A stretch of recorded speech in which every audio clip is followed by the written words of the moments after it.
سيداتي سادتي أيها الزملاء الأعزاء، ما هو هدف علم اللغات؟ علم اللسانيات أو علم الألسنية؟ لست أدري الآن كيف تسمى أبحاثنا لسانيات أو linguistique.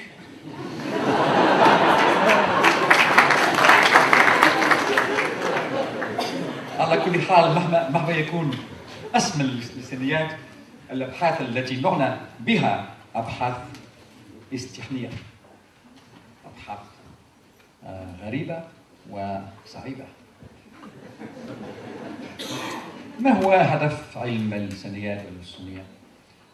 عندما كنت طفلا أجول مع أهلي بين قرى تونس العريقة وشواتئها الجميلة، لم أكن أظن أنني سأجد نفسي يوما ما أمام حشد من أرفع جامعي هذا البلد محاولا الإجابة عن هذا السؤال: ما هو هدف الألسنية؟ سأحاول اليوم أن أقدم لكم علم اللسانيات من وجهة نظري، وأتمنى أن أحظى باهتمامكم لأبحاثي. شكرا.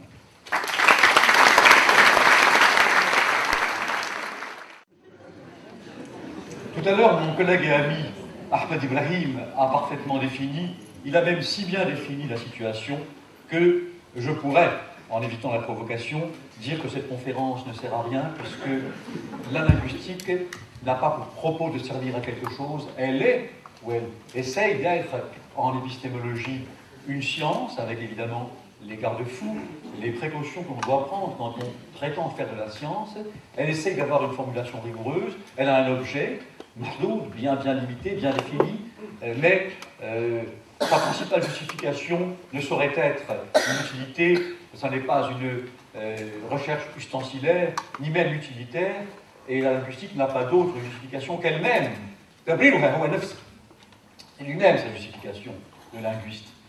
De sorte que je ne devrais pas normalement intituler cette communication publique à un public cultivé, où il y a peut-être des linguistes professionnels comme moi-même, mais que je n'entretiendrai certainement pas des aspects les plus techniques, comme l'ergativité, le syntagme nominal, la relation entre morphologie et syntaxe, car ces sujets sont des sujets très techniques, bien que dans un pays comme celui-ci, des sujets que l'on doit au moins soupçonner d'exister, car la plus grande et la plus belle tradition de la grammaire, c'est une tradition arabo-persane.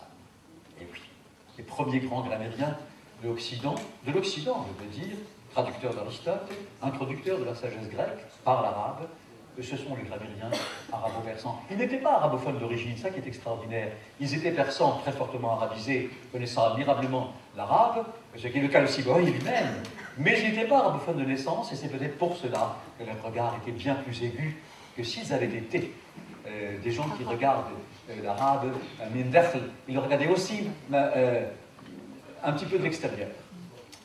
Bon, cette tradition grammairienne arabo-persane illustre, qui est la base même de nos recherches historiquement au Moyen-Âge, eh bien, elle est aussi une tradition qui se suffit à elle-même, et ce que disait de très juste, de très beau, où est-ce que vous êtes? Vous êtes là, Ahmed Ibrahim, c'est que nous n'avons pas à justifier, n'est-ce pas, nous n'avons pas besoin de dire à quoi ça sert. Pourquoi? Eh bien parce que si nous faisons appel, je viens de mentionner Aristote, à une autre grande image de la sagesse grecque ancienne, les Grecs disaient dans leur mythologie Iris est fille de Thomas, Thavmas en grec moderne. Iris, la déesse de la connaissance. Iri, Ida en grec ancien, aujourd'hui encore en grec moderne, je sais. Et Thavmas en grec moderne veut dire je m'étonne. Iris, ça veut dire le savoir, et fille de l'étonnement. Évidemment, c'était répercuté sur un panthéon de mythologie grecque, mais l'idée qui en ressort le mieux pour nous, c'est que la principale motivation d'un chercheur, c'est la stupeur devant le monde. Ceci est la raison principale pour laquelle, tout en respectant profondément les religions, toutes les religions, la foi de celui ou de celle qui a besoin de foi pour vivre, je pense en ce qui me concerne qu'il n'est pas nécessaire de se forger des éléments suprahumains répercutant sur une transcendance vertigineuse du divin ou d'autre chose, car le monde extérieur contient à lui seul bien assez de mystères pour qu'il soit peut-être moins nécessaire ou à relativiser de chercher d'autres mystères. Pour moi, ma religion, car j'en ai une, eh bien ce sont des langues. Je considérais que c'est une position complètement aliénée. Tout chercheur en linguistique est un peu fou, car il faut être un peu fou pour s'intéresser à quelque chose d'aussi évident que de parler. Une fonction presque aussi naturelle que le sommeil, ou que diverses fonctions, ou que la pulsion de nourriture, est une fonction sur laquelle nous, linguistes professionnels, nous nous interrogeons comme s'il s'agissait d'un objet digne de science, digne digne d'une recherche. Et c'est ce que nous faisons. Bon, alors cela étant dit, je devrais m'arrêter là et vous dire, écoutez, mesdames et messieurs, merci de votre présence, à bientôt. Mais je ne le ferai pas. Et je vais donc essayer d'apporter un minimum de justification. Une première grande utilité, initialement je pensais donner comme titre à cet exposé public, à quoi sert la linguistique? Et puis l'expression à quoi sert m'a paru une formulation un peu ustensilaire, et dès lors, j'ai préféré dire plutôt d'une façon plus neutre, pourquoi la linguistique? Pourquoi au sens final? Pourquoi? C'est-à-dire non pas au sens causal, le pourquoi français est ambigu, il veut aussi bien dire avec quel but que pour quelle raison, n'est-ce pas?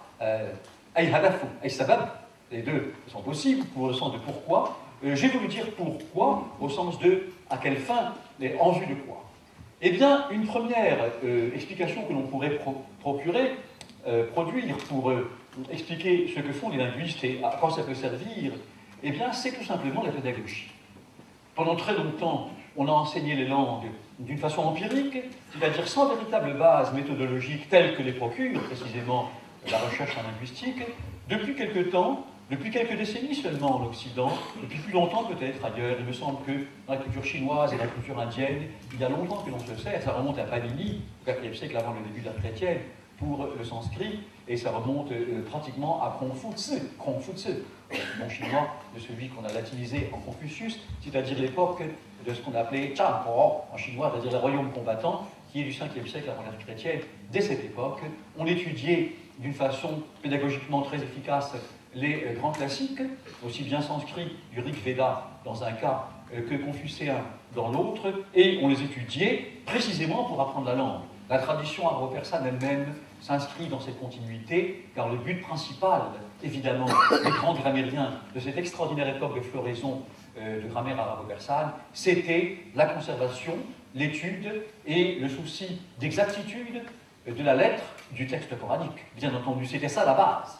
Après, ça s'est laïcisé, un peu, mais la base était celle-là même, évidemment. Et comment aurait-il pu en être autrement, puisque c'était le texte, la version, la vulgate, dont on disposait comme base de langue.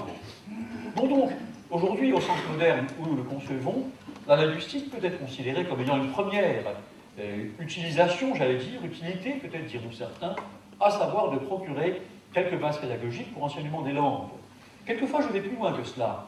Il m'arrive de m'entretenir avec des gens qui font du FLE, français langue étrangère, tout le monde connaît cela, et je leur dis, vous avez qui? Souvent, ce sont les anciens élèves à qui j'ai donné un début de formation en linguistique, et ils me disent, monsieur le professeur, ça nous est très utile d'avoir été formés en linguistique parce que on peut, grâce à cela, mieux comprendre les structures étrangères, mieux enseigner le français. Bon, ce sont eux qui me fournissent en somme ces argumentations. Sans eux, je crois que j'aurais même pas su que vous racontez. Et qui me disent donc, voilà, ça nous sert. Mais quelquefois, j'essaye de les pousser à aller plus loin en leur disant, ils ont des élèves qui viennent de l'ancienne Yougoslavie, des locuteurs de serbe, de croate, ou d'autres pays d'Europe centrale, ou même de Chine, ou d'Iran, ou de Turquie.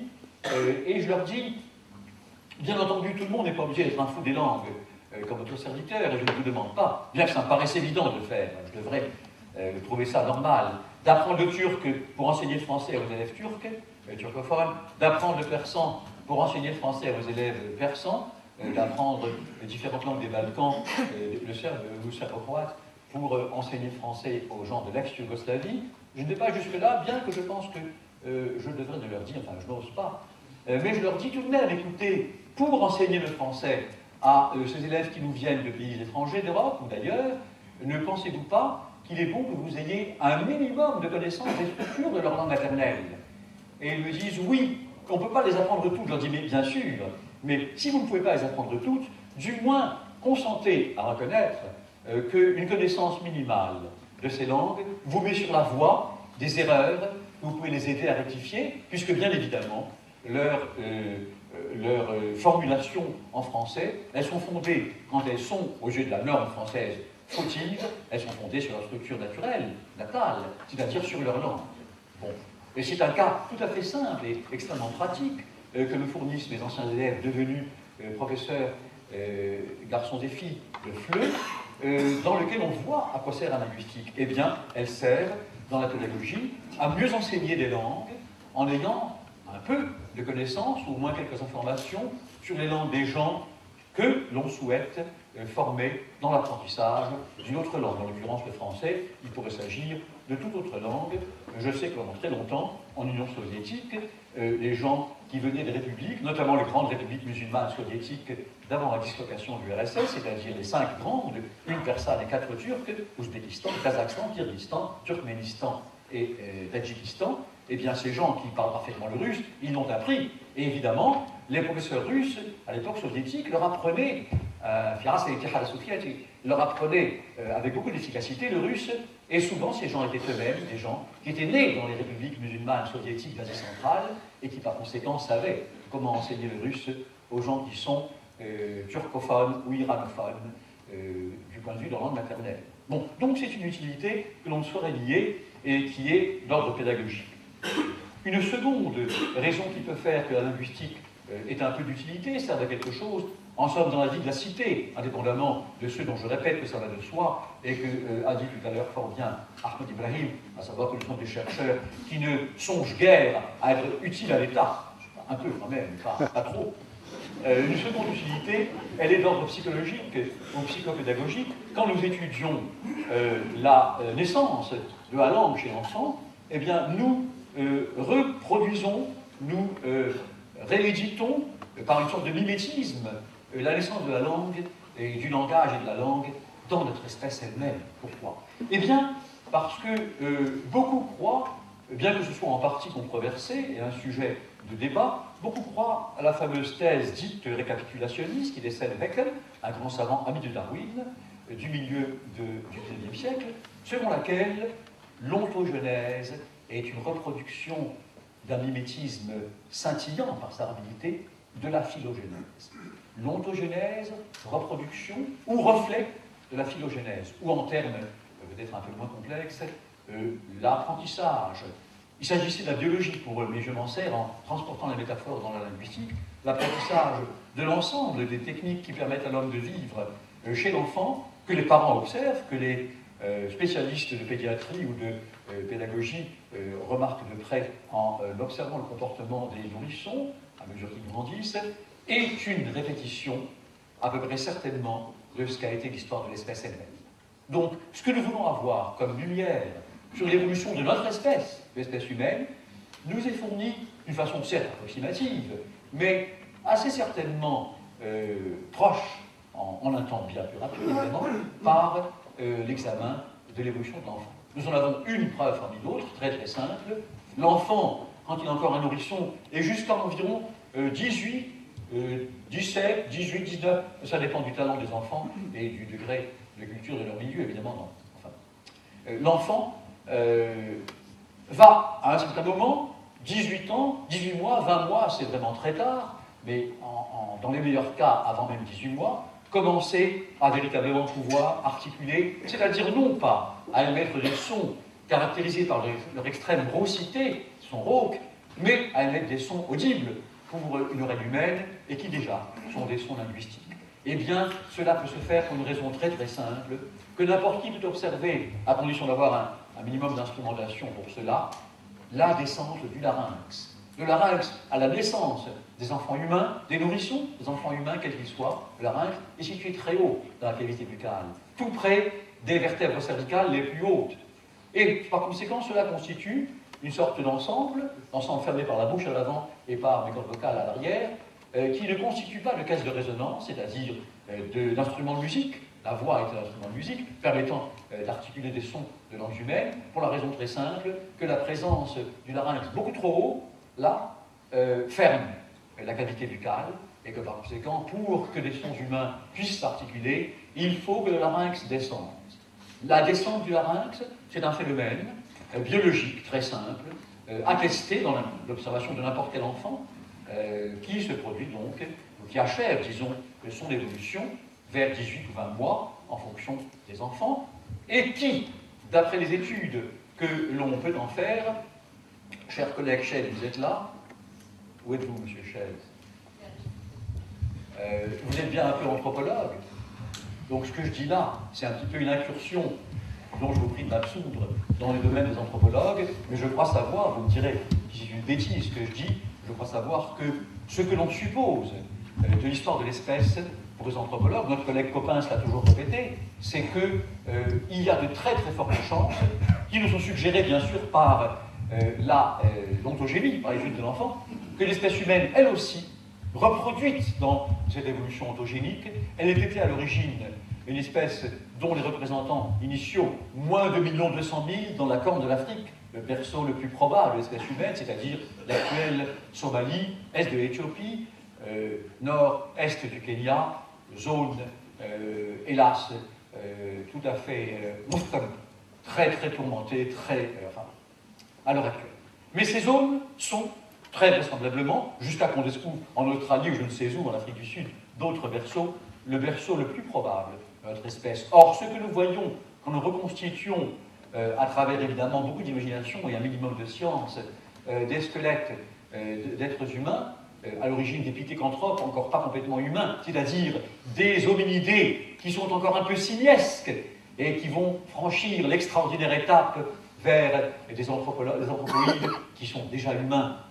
L'hominidé encore un peu simiesque, l'anthropoïde déjà humain, c'est là que se situe cette extraordinaire histoire miraculeuse de l'apparition de l'espèce. Évidemment, d'après le peu qu'on en sait, chez ces ancêtres de l'homme et de la femme, d'autant plus que la meilleure que l'on connaisse, c'est probablement une femelle, eh bien, le larynx chez eux est extrêmement haut. En d'autres termes, ceux de la linguistique nous apprend, une linguistique évidemment, pas la morphosyntaxe ou l'étude du lexique ou de la phonologie, mais une linguistique s'intéressant à travers souvent l'étude de l'aphasie, à travers l'étude des troubles du langage, s'intéressant à l'ensemble matériel qui permet l'élaboration des sons, eh bien c'est que étudier l'affleurement du langage chez l'enfant, observer comme le font les linguistes spécialisés de ce domaine, la manière dont l'enfant de plus en plus va articuler des langues, et notamment celles de son entourage immédiat, bien entendu, que l'on réputera langue maternelle, eh bien, ça reproduit la façon dont l'espèce elle-même a de plus en plus formé des sons qui devaient devenir un jour des langues au sens moderne du terme. Voilà un deuxième intérêt de la linguistique et des activités que nous, linguistes professionnels, cherchant modestement dans ce domaine, dans cette énorme jungle des langues, essayons d'élucider pour produire quelques arguments permettant de montrer que nous ne sommes pas totalement inutiles à la vie de la cité, bien que, si vraiment nous le sommes, en ce qui me concerne, cela ne me ferait pas perdre le sommeil. Donc, c'est la deuxième grande justification de la recherche en linguistique. Une troisième, eh bien, c'est la comparaison entre les langues, c'est-à-dire l'étude des...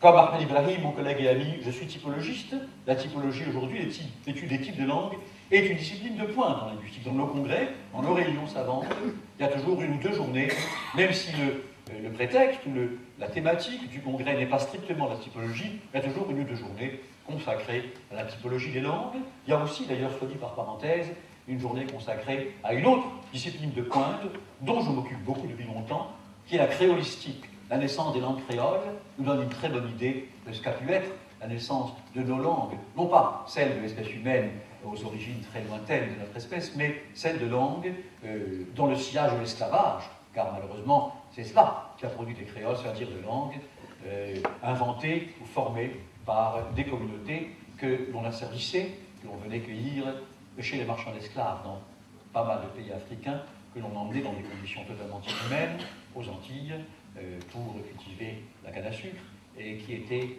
totalement déculturés, privés de leur langue, mélangés les unes avec les autres, car on craignait le marronnage et les rébellions contre les maîtres blancs, et toutes ces conditions ont, je n'ose pas dire favorisé, ont suscité la naissance des langues créoles, qui est évidemment aujourd'hui un domaine de pointe, car on apprend beaucoup en les étudiant. C'était une parenthèse qui n'est pas sans pertinence, probablement, pour l'étude du sujet que je traite, car connaître les créoles, leur histoire, ou leurs histoires, leur origine, c'est aussi quelque chose pour les créolistes, pour ceux qui s'intéressent à ces langues, qui peut nous apprendre beaucoup sur la naissance en général des langues, puisqu'il y a ce que j'ai appelé autrefois, dans un livre que Ahmed Ibrahim a eu la bonté, l'indulgence de citer, le laboratoire créole, c'est-à-dire le laboratoire naturel créé par les circonstances horribles de l'esclavage, et qui est celui de la naissance des créoles. Cet esclavage, évidemment, est un épisode lié à des pouvoirs très conservateurs, des monarques locaux dans les pays d'Afrique où l'on vendait des esclaves, et cela me rappelle, permettez-moi de le faire, dans un pays comme celui-ci, une des plus belles et des plus étranges sourates du Coran, où l'Éternel, Allah dit par la bouche du prophète Mohammed, « Inna al-muluk lama dakhalu qaryatan aj'alu 'izza ahliha adifan » J'ai entendu un jour un de mes amis musulmans me dire, à toi je peux dire cela, je ne le dirai pas à d'autres, cette parole du prophète, ou de Dieu par la bouche du prophète Mohammed, est évitée dans bien des endroits car elle est beaucoup trop révolutionnaire. Mais enfin, je ferme cette parenthèse. C'est une parole qui, évidemment, on en voit bien toutes les implications. Mais ce que je veux dire en la citant et en me permettant de m'autoriser de la caution du texte sacré, du Coran, pour les propos modestes et tout à fait profanes que je tiens, c'est que, naturellement, les monarchies, les rois, surtout au sens où ça se faisait à l'époque de la naissance des créoles, étaient des pouvoirs qui pouvaient faire ce que je viens de vous dire, et le prophète sur ce plan n'était pas aveugle. Enfin, je ferme cette parenthèse. Bien, tout cela pour dire qu'une seconde utilité tout à fait essentielle de l'enseignement des langues et de la linguistique, c'est de nous éclairer sur les conditions de leur naissance et également, par la typologie, de les comparer entre elles et de mieux savoir comment, non pas, comme je le disais, avec le premier argument, les enseigner à ceux qui veulent apprendre une langue de vaste diffusion, mais mieux savoir quelles sont leurs caractéristiques pour ainsi mieux connaître les propriétés définitoires, en général, de notre espèce. Une autre utilité, elle est purement et simplement politique. La linguistique, au moins pour ces aspects que certains considéreront plutôt comme sociolinguistiques, comme linguistique externe, au sens de Ferdinand Saussure, la linguistique, c'est aussi l'étude de l'usage que l'on fait des langues pour affirmer une identité. Or, mesdames et messieurs, et chers collègues, comme vous le savez certainement tous et toutes, ceci est d'une criante vérité à notre époque, sous nos yeux, aujourd'hui même. Pourquoi? Eh bien, parce que dans l'Europe aujourd'hui, et pas seulement dans l'Europe, dans l'Afrique décolonisée, dans toutes les parties qui, du fait de la France coloniale, de la Grande-Bretagne coloniale, avaient été longtemps des pays colonisés, et dans d'autres qui n'avaient pas été des pays colonisés, l'affirmation d'une identité, et ça a été aussi le cas dans toutes les parties de l'URSS après la dislocation de l'Union soviétique, où, je ne vais pas y faire de polémique, on pourra discuter de savoir si les républiques soviétiques étaient ou non des colonies de Moscou, ou si c'était simplement des États ou appartenant à la sphère soviétique. Je pencherai plutôt pour la seconde interprétation, mais enfin, c'est un volet personnel. En tout cas, dans tous ces pays où existaient des langues minorisées par une grande langue de culture, anglais, français, espagnol, pour toute l'Amérique latine, on peut dire, dès l'époque classique, fin du XVe siècle, du XVIe siècle, jusqu'à l'époque contemporaine, jusqu'à la fin du XIXe, c'est-à-dire des guerres de libération du Chili, de l'Argentine, du Pérou, etc., contre Madrid, ou encore dans l'ancienne URSS, ou dans l'ancien empire de Habsbourg, de Vienne, toutes les langues de l'Europe centrale, du hongrois au tchèque en passant par le slovaque et le slovène, dans tous ces pays, ce que nous apprend la linguistique, très fréquemment, c'est qu'une affirmation identitaire de communautés nationales non érigées en État, au sens hegelien du terme, est une affirmation que nous connaissons à travers l'étude de ce genre de revendication par la linguistique et qui est fondée sur une revendication culturelle prenant la langue comme étendard, comme principal argument que l'on brandie à la face de ceux que l'on considère comme des oppresseurs ou des empires qui occupent un pays donné. La linguistique nous enseigne cela, et quand nous faisons la linguistique de façon aussi objective que possible, nous comprenons beaucoup mieux un très grand nombre de conflits d'aujourd'hui. Je ne suis pas en train de dire, je n'aurai pas ce ridicule moliresque de penser que tout n'est que linguistique, et que les causes politiques, économiques ou sociales que l'on produit pour expliquer les phénomènes d'aujourd'hui sont nulles, seules les causes linguistiques sont importantes. Je ne suis pas en train de dire cela, évidemment, pas me ridiculiser avec cette prétention. Je dis seulement que la linguistique peut apporter d'utiles compléments à une étude, et si vous voulez que j'en produise quelques illustrations, je puis le faire, c'est très très simple. Par exemple, chacun sait que quand vous allez à Belgrade, quand vous voyez un ouvrier de l'ancienne Yougoslavie en France, il y en a pas mal, s'il vous dit je suis serbe, plutôt, s'il vous dit, si vous lui demandez quelle langue il parle, bon, je parle le serbe, je parle le russe, je demande à cet homme qui parle une langue slave, manifestement, quelle est votre langue? S'il me dit je parle yougoslave, il n'est certainement pas croate. Parce que la Croatie, Zagreb, ne voulait pas de la Yougoslavie. Elle voulait son indépendance. S'il dit je suis yougoslave, il y a de fortes chances d'être de Belgrade ou d'être serbe, et depuis quelque temps, hélas pour la Yougoslavie, peu de chances d'être monténégrin. En d'autres termes, nous apercevons qu'à travers la connaissance de ce problème, nous voyons ce qu'implique le choix d'une langue. Pour nous, linguistes, du point de vue, disons, de l'homogénéité d'un ensemble, le terme composé avec O et un trait d'union serbo-croate désigne une réalité. Mais aujourd'hui, il ne se passe quasiment pas d'année que je ne reçoive de lettres fulminatoires de Zagreb me disant « Écoutez-vous, les grands linguistes occidentaux, arrêtez de parler du serbo-croate. À Zagreb, nous parlons en croate. Et à Belgrade, ils parlent en serbe. Parlez, si vous voulez, du croato-serbe, ou parlez du serbe et du croate. » Qu'est-ce que ça veut dire?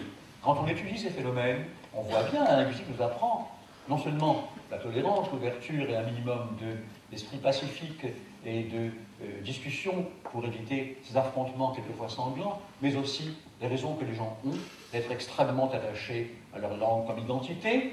Les Croates, depuis très longtemps, ce qui explique, dans les années 90, la très triste, très regrettable dislocation de la Yougoslavie ancienne, c'était que l'expansionnisme grand serbe se heurtait au nationalisme croate. Cela quasiment depuis la Première Guerre mondiale, qui a été à l'essence de ce qu'on appelait alors le royaume des Serbes, des Croates et des Slovènes, les gens de Ljubljana, sous la frontière autrichienne. Et par conséquent, quand on étudie ces faits, on voit bien, à travers la linguistique, ce qu'ils signifient. Les gens sont attachés à leur langue. Les gens ne veulent pas s'en détacher, ils ont un attachement nationaliste, au bon sens du terme, quelquefois au mauvais, mais souvent au bon, c'est-à-dire d'amour d'une certaine culture reflétée par la langue, et dès lors, vous n'aurez pas beaucoup de facilité à les détacher de ce terreau qui, pour eux, a une vertu définitoire de leur identité. Bon, c'est ainsi que les choses se font. Je dirais, dans un cas particulier qui nous intéresse directement, la Tunisie, contrairement à l'Algérie, pardonnez-moi, j'espère que je ne dirai rien qui soit politiquement sujet à controverse, la Tunisie était une hamia, n'était pas des départements français. Et il me semble que, comme la France n'a, je ne dirais pas, pas voulu, ni pas pu, mais même pas eu l'inspiration de faire une politique de désarabisation, elle a fait en Algérie. La Tunisie était, et restait, durant toute l'époque coloniale, si profondément enracinée dans la culture et la langue arabe, qu'après l'indépendance, eh bien, les choses vont passer assez naturellement, sauf des événements beaucoup plus récents qui sont d'un ordre extérieur. Mais au contraire, en Algérie, la re-arabisation était, sinon rendue nécessaire, en tout cas, elle pouvait être justifiée par le fait qu'il y avait eu une véritable entreprise de désarabisation de la France, ou bien ouverte, ou bien pas ouverte, occulte, mais liée à la pression énorme de l'enseignement du français. C'est important, parce que les mesures prises par le gouvernement de Boumedienne dans les années 70-80, de faire venir, ça a été un échec malheureusement, parce qu'il a été mal fait, mais l'inspiration était bonne, de faire venir des maîtres du Proche-Orient, des Irakiens, des Syriens, des Libanais, venant dire aux Algériens, mais vous ne connaissez rien à votre langue, vous êtes complètement francisés, apprenez donc l'arabe. Ça s'est mal fait pour différentes raisons, mais c'est inspiré par l'idée que l'identité algérienne était liée pendant plus de 130 ans par la négation de la langue. Donc évidemment que, c'est un exemple que nous connaissons bien parce qu'il est proche de nous, évidemment que l'identité dans laquelle se reflètent les communautés, c'est quelque chose d'essentiel. On pourrait citer 1000 autres exemples. J'ai cité ceux des nombreuses nationalités de l'ancienne Union soviétique. J'ai cité la Yougoslavie ancienne. Je m'arrêterai là parce que sinon je n'arrêterai pas. Il y a encore une quatrième argumentation que l'on peut produire pour comprendre l'intérêt de la linguistique, de l'étude des différences entre les langues, de l'étude de leurs caractéristiques, je dirais grammaticales, proprement grammaticales, pour mieux comprendre des phénomènes qui sont souvent des phénomènes d'apparence entièrement politique. Permettez-moi de vous citer un phénomène que chacun connaît et qui a alimenté une controverse dont je crois qu'on peut dire, alors que ça date de 1967, c'est-à-dire exactement de 40 ans, qu'elle n'a jamais pris fin. Chacun connaît la résolution 242 de l'ONU. La résolution 242 de l'ONU a une version anglaise et une version française. L'ONU recommande, après la guerre de 6 jours et l'annexion de territoires arabes par l'armée d'Israël, afin d'établir la paix, afin de permettre le retour du dialogue après cet affrontement militaire aigu et très grave, même s'il a été très bref, nous sommes en 1976, il y a 40 ans. L'ONU vote avec une large majorité, sauf aux États-Unis, sauf un certain nombre de pays, ou amis d'Israël, ou un peu aveuglés par cette amitié, ou en tout cas ayant leur politique. L'ONU vote une résolution dont on a deux versions. Bon, c'est un phénomène d'allure complètement linguistique et en fait profondément politique. La version anglaise recommande withdrawal, to withdraw, c'est-à-dire retirer, withdrawal, retrait of Israeli armed forces from occupied territories, from territories occupied in the recent conflict. Withdrawal of Israeli armed forces from territories occupied in the recent conflict. Et la version française dit, l'ONU recommande, le retrait des forces armées israéliennes. Alors c'est ici que se situe le phénomène purement linguistique, mais en fait politique. L'anglais est une langue très imprécise. Je me demande pourquoi elle a un tel prestige. En anglais, il n'est pas d'usage d'employer l'article au pluriel abstrait. En anglais, il n'est pas d'usage, pour n'importe quel anglophone qui connaît la langue, de dire withdrawal of Israeli armed forces from the territories occupied in the recent conflict. En anglais, on dit from territories. En français, vous êtes dans une situation de contrainte et de choix. Ou vous dites retrait des forces armées israéliennes des territoires occupés durant le récent conflit, ou vous dites retrait des forces armées israéliennes de territoires occupés. Je vous laisse deviner. Entre Israël et les États arabes, qui choisit la version française et qui choisit depuis 40 ans la version anglaise? Les États arabes ont toujours massivement choisi la version française. Non pas comme on l'a fait parfois en France naïvement, par amour pour la France et le français, mais parce que la version française fait obligation à Israël de se retirer des territoires, c'est-à-dire de la totalité des territoires occupés par les forces armées d'Israël durant ce conflit. Tandis que la version anglaise, adoptée par Israël, ne précise pas s'il faut se retirer from all the territories ou bien from some territories. Et cette version plaît beaucoup à Israël, puisqu'elle reste dans l'indécision. Si nous faisons une analyse textuelle, une analyse pour le coup linguistique, elle se fonde sur un argument de linguiste professionnel, tout à fait technique, mais que le grand public cultivé peut comprendre. En anglais, il n'est pas d'usage de mettre l'article devant des noms abstraits au pluriel. En français, c'est absolument obligatoire. Et par conséquent, un phénomène apparemment aussi innocent que le choix de telle contrainte grammaticale ou de telle autre en fonction des systèmes linguistiques dont il s'agit, c'est un phénomène qui a une incidence politique directe. Alors vous allez me dire, mais monsieur le professeur, écoutez, qu'est-ce que vous nous racontez? Est-ce que c'est la peine de faire de la linguistique pour comprendre ça? Je dirais oui. Oui, c'est nécessaire, parce que seule une étude sérieuse des structures de ces langues vous fait comprendre. Ce ne sont pas des idiots, ce n'est pas n'importe qui, ni dans le monde arabe, ni en Israël, qui s'est dit « Ah, la version française, elle est très bien », ou la version anglaise, elle est encore mieux. Ce sont des gens informés et qui, bon, j'ignore ce qui s'est passé si on a consulté des linguistes professionnels, peu importe d'ailleurs, mais c'est un argument, une argumentation linguistique très strictement qui fondent une interprétation et par conséquent une répercussion ou une incidence, pour le coup, proprement politique. Donc, ce que je suis en train de vous dire ici, mesdames et messieurs, c'est que même sur le plan de l'interprétation de textes politiques et de textes aussi importants que celui qui engage la relation entre Israël et ses voisins arabes, l'étude minimale des contraintes propres à chaque langue n'est pas complètement sans pertinence et peut nous apprendre beaucoup. Voilà donc encore un domaine dans lequel on peut dire que les linguistes servent à quelque chose. Permettez-moi de regarder encore mes notes pour voir si je suis au bout ou si j'ai encore... Car c'est difficile pour un linguiste de trouver des justifications à quelque chose d'aussi naturel pour lui que de faire la linguistique. Et puisque c'est le sujet ce soir, il faut bien que je vois s'il y en a d'autres. Oui.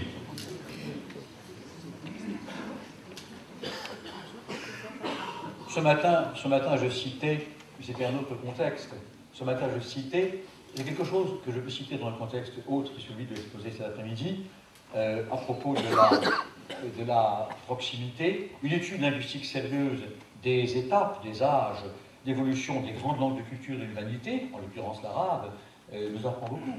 Et tout à l'heure, quelqu'un m'objectait que j'avais tort de dire que non seulement l'arabe classique n'est la langue maternelle de personne, évidemment.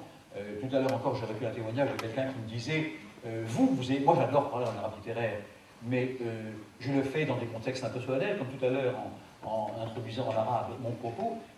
Quelqu'un me disait, pour nous tous, de quelque pays arabe que ce soit, une conversation, surtout amicale, tout entière en arabe classique, ça paraît totalement artificiel. Je ne pense pas que ça n'existe pas. Je suis certain que ça existe entre intellectuels arabes venant de pays différents, dont chacun a son dialecte. Donc je ne pense pas qu'on puisse dire que l'usage de l'arabe classique entre élites intellectuelles soit complètement sans témoin. Il existe certainement, et je serais faux de prétendre le contraire. Mais il est vrai que la langue naturelle des gens, ce sont les dialectes. Exactement d'ailleurs, bien que le contexte soit si différent, comme pour les Suisses alémaniques. Les gens des cantons de Berne, de Zurich, de Lucerne, de Bâle parlent parfaitement l'allemand, mais jamais, vous les verrez, ils l'écrivent. La presse suisse germanique, elle, est écrite en allemand littéraire, évidemment, et souvent en allemand meilleur encore que celui de Köln, de Hambourg ou de München, que celui des grandes villes allemandes ou de Vienne, de Vienne. Mais jamais vous n'entendrez un Suisse s'exprimer avec un autre Suisse alémanique. Je ne parle pas des cantons francophones de l'Ouest, de Lausanne, de Genève ou de Neuchâtel. Je parle des cantons germanophones. Vous n'entendrez jamais un Suisse alémanique s'exprimer en allemand avec un autre. Ils parlent dans leur dialecte, c'est-à-dire dans les dialectes alémaniques qu'eux-mêmes appellent d'une façon qui amuse tout le monde, et que les Allemands appellent Schweizerdeutsch. Schweizerdeutsch, le Suisse allemand, et qui s'appelait en Suisse Schweizerdeutsch. Schweizerdeutsch, c'est le Suisse allemand, qui est une autre langue, bien sûr germanique.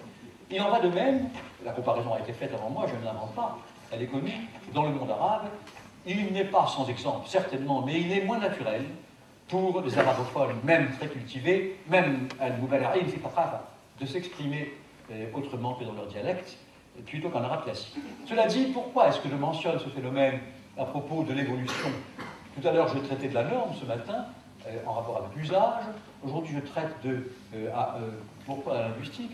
Je citais une autre sourate du Coran, une très belle sourate, très étrange, qui peut justifier beaucoup de tajdid, de tarsir, de modernisation. Et cette sourate est décrite en arabe coranique. On peut toujours dire que la norme arabe n'a pas beaucoup évolué, puisque c'est une langue écrite qui ne se parle à peu près pas, et pourtant elle a évolué.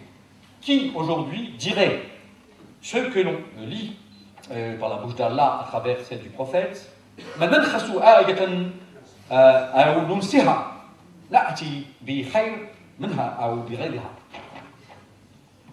suffirait peut-être à ouvrir un débat énorme sur... Quand nous supprimons un verset, ou que nous le faisons tomber dans l'oubli, nous le remplaçons par un autre, ou par un meilleur. Qui, aujourd'hui, dirait « ma nansakhu » en arabe littéraire d'aujourd'hui? On ne dit pas « ma » au sens de « kullama » ou « lamma ». On dit « lamma » « kullama ». Cet emploi de « ma » au sens de « lorsque » est vraiment de l'arabe coranique.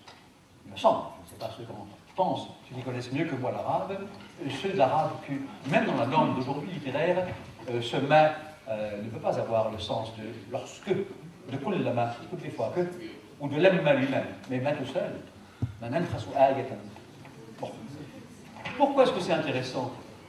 Je produis les langues arabes parce que c'est la langue de mon pays natal, c'est une des langues que j'adore et c'est une des langues de haute culture du monde moderne.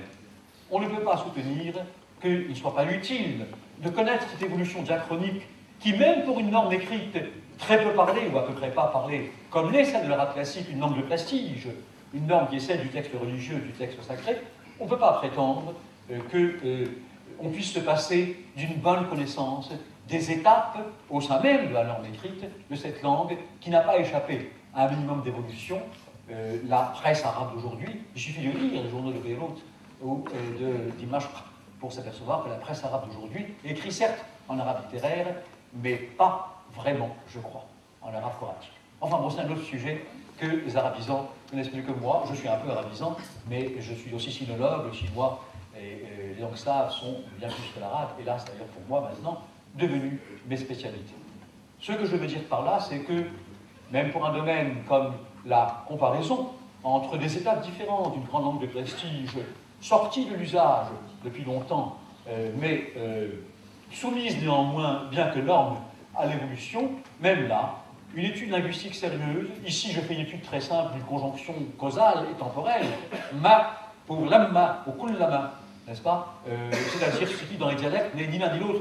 Dans les dialectes on dit waqli, c'est-à-dire au moment où, et ce waqli, waqli, il n'est pas l'arabe, on l'entend aussi en Syrie, et pas seulement au Mashraq, mais aussi, et pas seulement au Maghreb, mais aussi au Mashraq. Eh bien, waqli, à ma connaissance, ne se rencontre pas dans le Coran. C'est une formule d'arabe dialectal, évidemment. Bon. Donc on a ici affaire à des évolutions qui sont intéressantes et que l'étude de la linguistique nous apprend. Un dernier phénomène qui lui aussi sera emprunté, si vous le permettez, au monde arabophone, il y a aujourd'hui une grande controverse sur l'arabe littéraire pour son origine. L'arabe que le Coran a fixé dans sa norme de prestige quasiment définitive, que l'on soit ou non croyant. Était-il le dialecte des Qurayshites, c'est-à-dire de la tribu de Muhammad, un nabi, ou était-il déjà une norme littéraire? Ou en d'autres termes, la diglossie, pas le bilinguisme, la diglossie, caractéristique extraordinaire du monde arabe, pas unique. Le monde arabe la partage avec la Grèce, ce matin j'en ai parlé, avec la Suisse, je viens d'en parler de nouveau, avec également le monde créole, où le français représente la variante haute, et la variante moins haute étant les différents créoles, avec évidemment une forte connotation raciste, malheureusement. Bon, cette diglossie, nous distinguons, comme vous le savez, dans notre terminologie, diglossie et bilinguisme, est-elle un phénomène que l'arabe illustre d'une façon unique ou non? Ou en d'autres termes, peut-on considérer les dialectes d'aujourd'hui comme issus de l'arabe littéraire, ou au contraire, doit-on dire que l'arabe littéraire était un des dialectes plus conservateurs, ayant gardé les déclinaisons, ayant gardé le tanwin, ayant gardé les conjugaisons, ayant gardé le a après l'an, l'an ukhatibakum, etc. L'an ukhatib, ayant gardé un certain nombre de caractéristiques de la flexion nominale comme de la flexion verbale, et un dialecte parmi d'autres, plus conservateur simplement, que la prédication coranique a sanctifié, et en même temps un peu figé, mais qui ne se distinguait pas. Cette vision, qui est celle de nombreux linguistes, dont moi-même, me paraît plus près de la vérité. Quand j'entends des spécialistes souvent éminents, ou bien directement, ou bien par implication dans leur discours, sembler présenter les dialectes d'aujourd'hui comme issus de l'arabe littéraire, je crois que c'est une erreur. L'état de diglossie du monde arabe d'aujourd'hui me semble exister depuis pratiquement avant la prophétie de Mahomet. Le monde arabe a très longtemps, je ne dis pas toujours parce que nous ne connaissons pas vraiment le passé, mais très longtemps, autant que l'investigation humaine peut remonter, était un monde de diglossie. Et la diglossie, d'ailleurs, est une situation parfaitement naturelle. On ne dit pas que toutes les langues sont diglosses, mais en France, il suffit d'un séjour de quelqu'un qui s'est observé, la variante littéraire du français n'est pas celle dont les gens s'observent dans la conversation courante. C'est une variante considérée comme recherchée, ou comme affectée, ou comme élément de littérature. Elle n'est pas celle de la langue de conversation courante, surtout en France, où le français est l'objet d'une législation très précise à travers un corps institué par la monarchie, sous Louis XIII, qui a ce ministère et qui est l'Académie. En d'autres termes, ce phénomène dépasse probablement le monde arabe, ainsi que le monde helvétique, ainsi que le monde grec.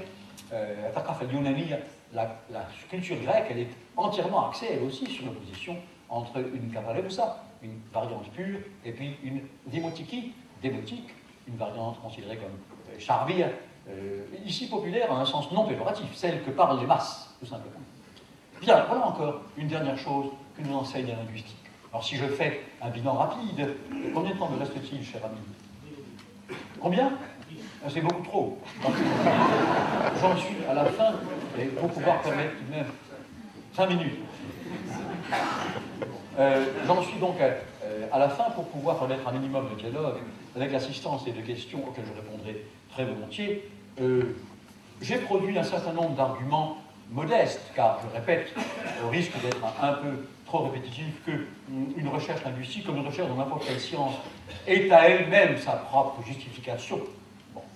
Que les arguments sont successivement un argument pédagogique, d'enseignement des langues dans leur diversité, un argument d'étude du développement de l'enfant et de la similitude ou du parallélisme entre celui de l'espèce et celui de l'humanité moderne elle-même, également une utilité apportée dans l'étude des créoles, également une utilité dans celle des langues prises comme étendard de la lutte des peuples pour leur reconnaissance, pour leur identité, dans lesquelles les peuples se reflètent, et enfin comme étude de l'évolution des normes, y compris lorsque l'on croit que ces normes sont figées. Tout cela nous est enseigné par une recherche linguistique. Cela suffira-t-il, mesdames et messieurs, chers collègues et amis, pour vous convaincre que les linguistes servent à quelque chose? Je n'en sais rien. Je vous répète que si vous n'étiez pas convaincus, cela ne m'empêcherait pas de vivre, mais cela me chagrinerait. Les linguistes font des choses qui sont utiles.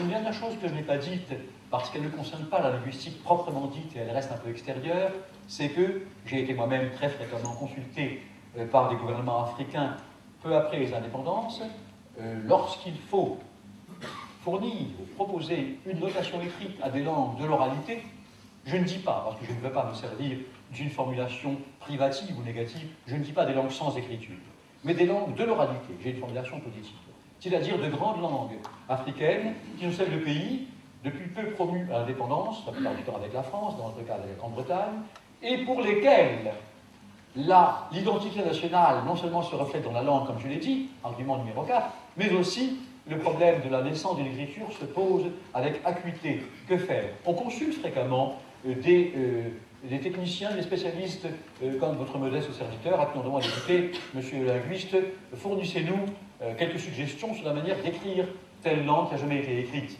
J'ai fait des propositions pour le Peul, je l'ai fait pour le Hausa, je l'ai fait pour le Malinké, je l'ai fait pour d'autres langues d'Afrique de l'Ouest, et plus récemment je l'ai fait pour le Ewondo et le Douala, les grandes langues du Cameroun, où j'ai longtemps vécu, pour faire du terrain sur différentes langues africaines, parce que je suis africaniste par ma thèse et par le début de ma recherche, avant de devenir sinologue, slaviste et d'autres langues, j'étais d'abord africaniste.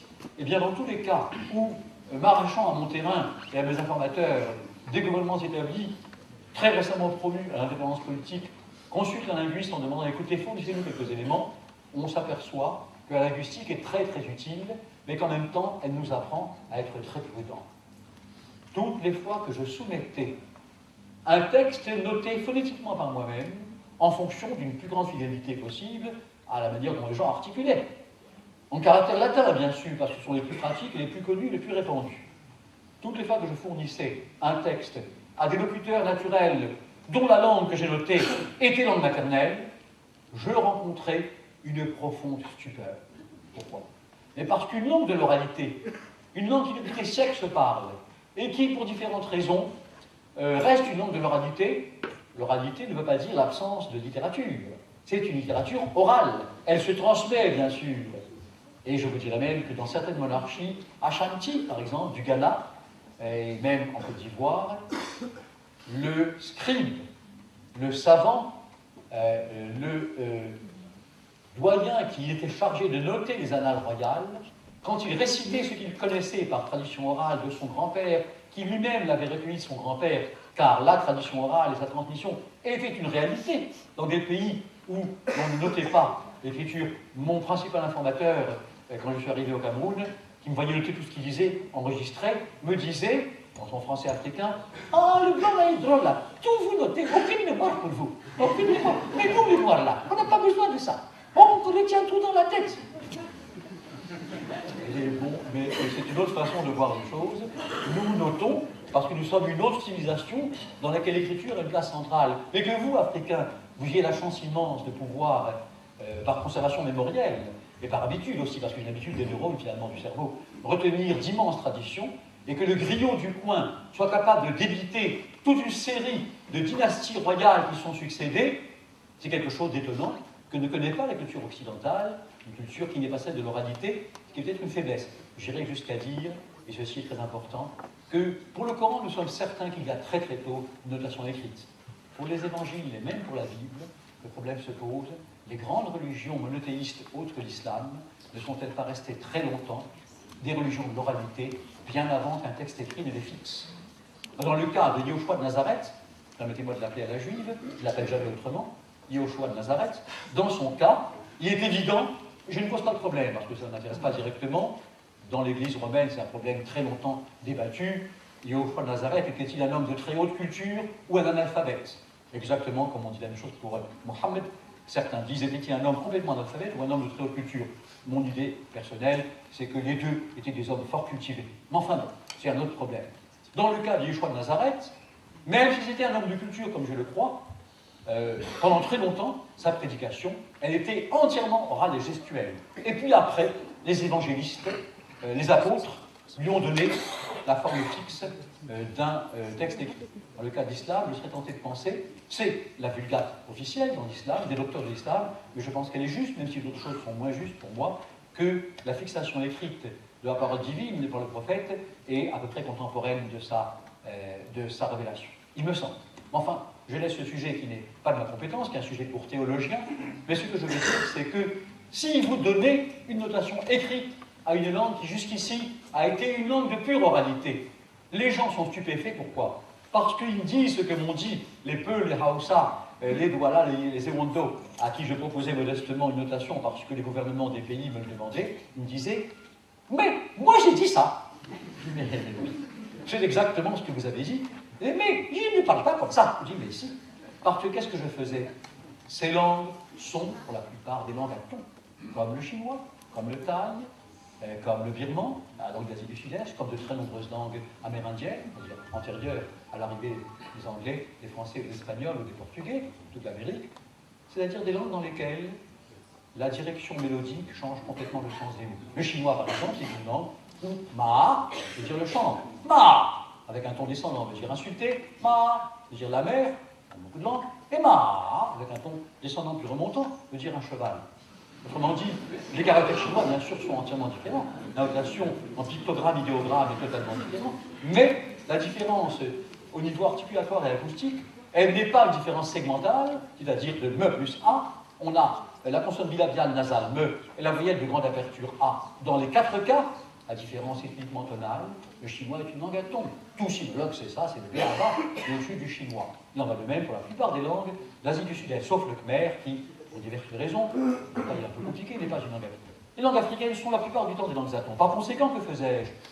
Quand on me demandait sur le plan officiel une notation écrite, j'ai noté les tons. C'est-à-dire que pour les langues dont je voyais bien que quelqu'un disait ta, je mettais un accent aigu, indiquant que la voix monte, et si j'entendais ta, c'est-à-dire un accent grave pour indiquer que la voix tombe. Parce que je savais qu'il s'agissait, en fait, ta et ta, de deux mots différents. Évidemment, c'est inconcevable pour un français, pour un arabophone aussi, parce que l'arabe, pas plus que le français, ne sont pas du tout des langues à ton.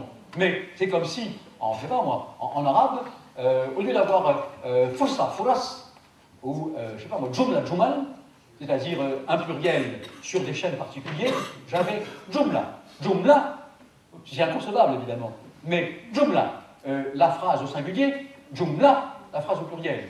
Aucun arabophone ne connaît ça, ça n'existe pas, en français non plus. La chaise, avec deux sens différents. Mais les langues africaines sont toutes dans ce cas. Eh bien, je répète, et je terminerai là-dessus, quand un linguiste, quand un technicien des langues propose une notation écrite à des pouvoirs établis qui le lui demandent, les gens ne s'y reconnaissent pas. Pourquoi? Parce que c'est la première fois de leur vie qu'ils voient, sous une forme écrite, transcrite dans un revêtement alphabétique, une langue qui jusque-là pour eux était une langue de pure oralité. Dès lors, la linguistique nous apprend aussi cela.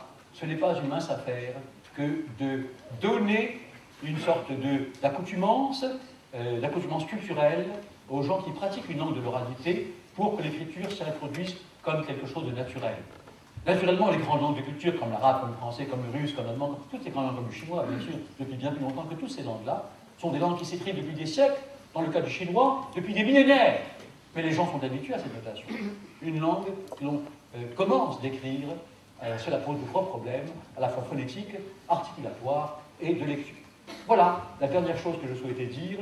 Nous avons affaire ici à une autre utilité modeste, les recherches du linguiste. Sinon, mesdames et messieurs, merci d'avoir écouté tout cela. Fondamentalement, pour ce qui m'importe le plus, et je crois que mon collègue et ami Ahmed Ibrahim ne dira pas le contraire, la linguistique, ça sert à rien.